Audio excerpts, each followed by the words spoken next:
So there's 5 once in a lifetime species in Utah, but as a resident, you can only put in for 1 every year.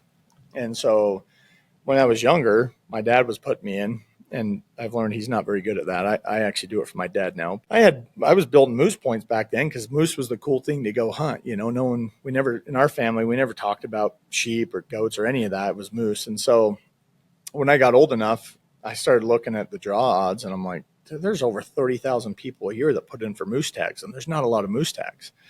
So I sat down on the computer one day and I started doing some math, and I looked at it and I go, for me to draw a moose tag in my lifetime, mathematically, I'll probably be about 150 years old. Like, that's just with point creep and all that mess. So I switched to desert sheep years ago, and the main reason is there was the least amount of guys actually putting in for sheep back then. Like, I think back then when I looked, if I can remember, it was like 9,000 people putting in for desert sheep compared to over 30,000 for moose.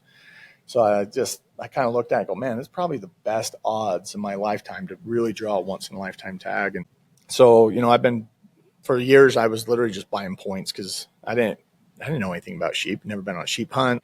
I'm at the back computer putting in, and Mark walks by, and he had like perfect timing. He's seen that I'd selected to buy a point for sheep. He's like, "What are you doing?" I says, "Well, I'm just buying a point." He's like, "Put in."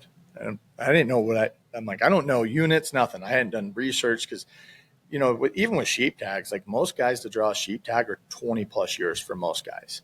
And so I was looking at my points going, man, yeah, you can get lucky every now and then, but I wasn't even planning on it. You get your random guy that has like 3 points. And it happens every year. I'll talk to customers every year that draw some of the best tags in the state with 1, 2, 3 points. It happens every year. So when I put in for that tag, I went to, I selected desert sheep, and it had archery.